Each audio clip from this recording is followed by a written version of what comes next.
चहाच्या टपरीवरची ती शांतता आणि पावसाचा सुसंवाद फार काळ टिकणारा नव्हता. कारण बाहेर पावसाचा जोर जरा थोडा कमी झाला असला तरी वाऱ्याचा वेग वाढला होता. टपरीच्या पत्र्यावरून पाण्याचे मोठे थेंब खाली असलेल्या मातीवर टपटप असा लयबद्ध आवाज करत पडत होते. कावेरीने हातातील चहाचा ग्लास रिकामा केला आणि ती बाकावरून उठून बाहेर रस्त्याकडे पाहू लागली. तिच्या मनामध्ये अजूनही अनाथ आश्रमातील मुलांचाच विचार चालला होता. तिने मोबाईल काढून नेटवर्क तपासले. सुदैवाने आता 1-2 गाड्या दाखवत होते. तिने लगेच अनाथ आश्रमाच्या संचालकांना आनंद सरांना फोन लावला. हॅलो आनंद सर, नमस्कार. मी कावेरी बोलतेय, द वाईब म्युझिक कंपनीमधून. सर, अत्यंत दिलगीर आहोत आम्ही. मुंबई पुणे हायवेवर प्रचंड ट्रॅफिक आणि मुसळधार पावसामुळे आमची गाडी पंक्चर झाली आहे. आम्ही पुण्याच्या वेशीवर एका टपरीपाशी अडकलोय. ड्रायव्हर काका टायर बदलतायत, पण आम्हाला पोचायला अजून किमान 1 ते 1.5 तास लागेल. मुलं खूप वेळेची वाट पाहत असतील ना? कावेरीच्या आवाजातली काळजी आणि धास्ती स्पष्ट जाणवत होती. फोनवरून आनंद सरांचा शांत आवाज आला. अहो कावेरी मॅडम, काळजी करू नका. पुण्यात आज सगळीकडेच पावसाने दाणादाण उडवली आहे. मुले इथे हॉलमध्येच आहेत. आम्ही त्यांना काही खेळ खेळायला लावलेत. तुम्ही दोघे काळजीपूर्वक या. मंदार सर येत आहेत हीच मुलांसाठी खूप मोठी गोष्ट आहे. तुम्ही आल्यावरच आपण कार्यक्रम सुरू करू. कावेरीने सुटकेचा श्वास सोडला आणि फोन ठेवला.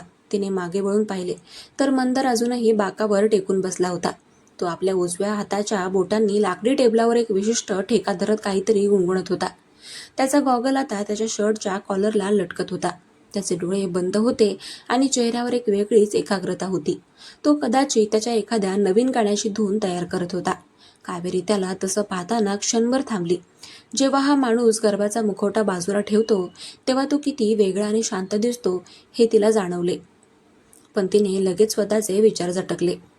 आनंद सरांशी बोलणं झालंय माझं. मुलं वाट पाहत आहेत.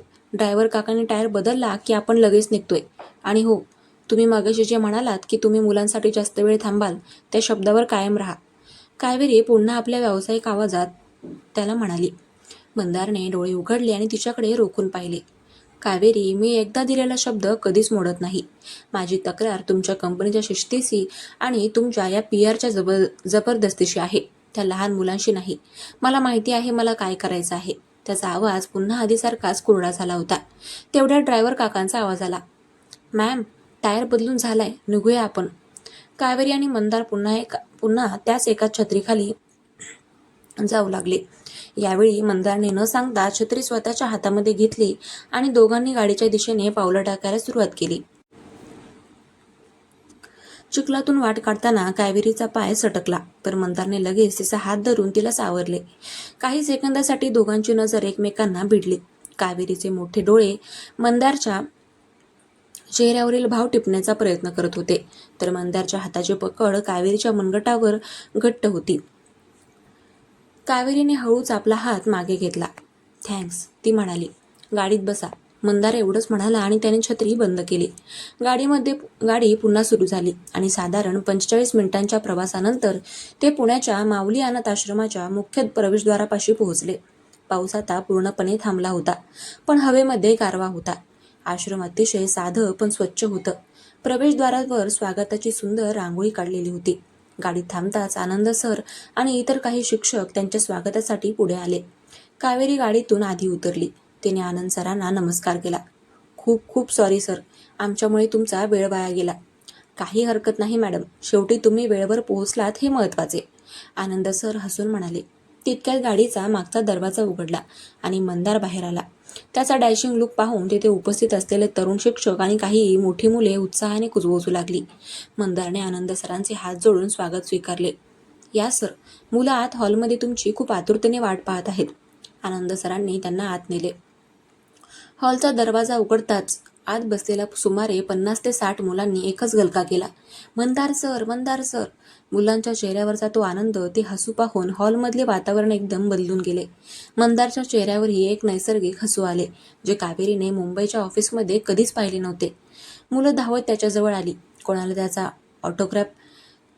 त्याचा ऑटोग्राफ हवा होता तर कोणाला त्याच्यासोबत फोटो काढायचा होता. मंदार खाली गुडघ्यावर बसला आणि त्याने 2 लहान मुलांना जवळ घेतले. कसे आहात तुम्ही सगळे? सॉरी हां, मला यायला थोडा उशीर झाला कारण बाहेर खूप पाऊस होता. आणि माझी गाडी रस्त्यातच थकली होती. मंदारने अगदी लहान मुलांसारख्या आवाजात त्यांच्याशी गप्पा मारायला सुरुवात केली. कावेरी एका कोपऱ्यात उभी राहून हे सगळं पाहत होती. तिच्या हातात तिची नेहमीचीच फाईल होती, पण तिचं लक्ष फाईलवर नव्हतं. मंदार मुलांशी इतक्या सहजतेने मिसळेल असं तिला स्वप्नातही वाटलं नव्हतं. मीडियासमोर जो मंदार अत्यंत तोऱ्यात आणि मोजून मापून बोलत होता, तोच मंदार इथे मुलांसोबत जमिनीवर बसून हसत खेळत होता. तिच्या मनात विचार आला, हा नक्की खरा कोण आहे? तो गर्विष्ठ रॉकस्टार की हा मुलांमध्ये लहान होणारा माणूस? कार्यक्रमाची सुरुवात झाली. आनंद सरांनी मंदार आणि कावेरीचे आभार मानले. त्यानंतर द वाईब म्युझिक कंपनीच्या वतीने अनाथ आश्रमाच्या संगीताच्या वर्गासाठी नवीन हार्मोनियम, तबला आणि काही गिटार भेट म्हणून देण्यात आले. ती नवीन वाद्य पाहून मुलांचे डोळे चमकू लागले. मंदार सर, आमच्या मुलांनी तुमच्या एका गाण्यावर एक छोटासा डान्स तयार केला आहे. त्यांना तो तुम्हाला दाखवायचा आहे, एका शिक्षिकेने सांगितले. नक्कीच, मला खूप आवडेल पाहायला, मंदार सोफ्यावर बसत म्हणाला. कावेरी त्याच्या बाजूच्या खुर्चीवर बसली होती. 5 ते 6 लहान मुलांनी मंदारच्या एका जुन्या रोमॅन्टिक आणि भावूक गाण्यावर डान्स सुरू केला. मुलांचे स्टेप्स थोडे इकडे तिकडे होत होते, पण त्यांच्या चेहऱ्यावरचा उत्साह अफाट होता. डान्स पाहत असताना मंदार सतत टाळ्या वाजवून त्यांना दाद देत होता. कावेरीने चोरून मंदारकडे पाहिले. गाण्याच्या ओळी जेव्हा वाजत होत्या तेव्हा मंदारच्या डोळ्यांमध्ये एक वेगळीच भावुकता आली होती. जणू काही ते गाणं त्याच्या आयुष्यातील एखाद्या महत्त्वाच्या प्रसंगाशी जोडलेले आहे. डान्स संपल्यावर मुलांनी मंदारला स्टेजवर येण्याची विनंती केली. सर, प्लीज एक गाणं म्हणा ना, आमच्यासाठी प्लीज, मुलांनी एक हट्ट धरला. मंदार स्टेजवर आला. त्याने तिथे ठेवलेली एक गिटार हातात घेतली. तिचे ट्युनिंग तपासले आणि तो माईक समोर उभा राहिला. त्याने हॉलमध्ये उपस्थित असलेल्या प्रत्येकावर नजर फिरवली. शेवटी त्याची नजर कोपऱ्यात उभ्या असलेल्या कावेरीवर स्थिरावली. हे गाणं माझ्या मनातल्या खूप जवळचं आहे आणि आज हे गाणं मी माझ्या लहान दोस्तांसाठी गाणार आहे, मंदार म्हणाला.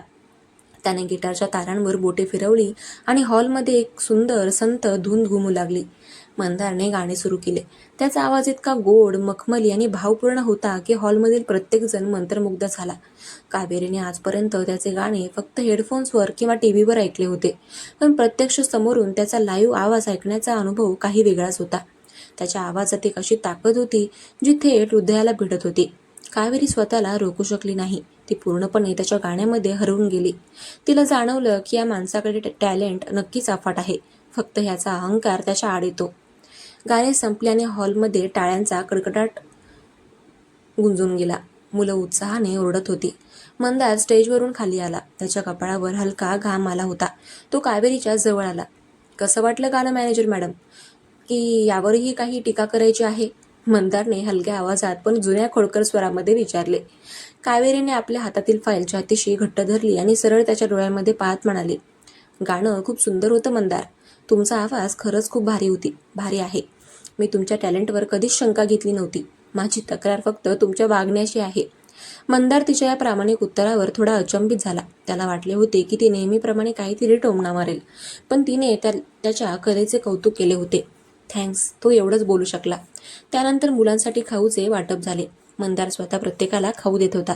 संध्याकाळचे 7 वाजून गेले होते. आश्रमातील निरोप घेण्याची वेळ आली होती. मुलं खूप नाराज झाली होती, पण मंदारने त्यांना प्रॉमिस केले की तो पुण्यात आल्यावर पुन्हा त्यांना भेटायला येईल. गाडी परत बसताना वातावरणातला ताण बऱ्याच अंशी कमी झाला होता. मंदार मागच्या सीटवर बसला आणि कावेरी पुन्हा पुढच्या सीटवर. गाडी मुंबईच्या दिशेने निघाली. रात्रीचा हायवे आणि शांत वातावरण. कावेरी, मागून मंदारचा आवाज आला. हो, बोला, कावेरीने मागे न वळता उत्तर दिले. आजच्या या कार्यक्रमाचे फोटो आणि न्यूज उद्या पेपरमध्ये कशा येतील? मंदारने विचारले. खूप चांगल्या येतील. मी आमच्या मीडिया टीमला ऑलरेडी सगळे डिटेल्स पाठवलेत. उद्या मार्केटमध्ये तुमची एक केअरिंग आणि रिस्पॉन्सिबल इमेज तयार होईल. तुमचे स्पॉन्सरही खुश होतील, कावेरी व्यावसायिक रीतीने म्हणाली. तुम्हाला फक्त माझ्या इमेजची काळजी आहे ना? म्हणजे मी कसा व्यक्ती आहे याच्याशी तुम्हाला काहीच देणेघेणे नाही, फक्त कंपनीचा फायदा आणि माझी PR इमेज. मंदारच्या आवाजात थोडी नाराजी होती.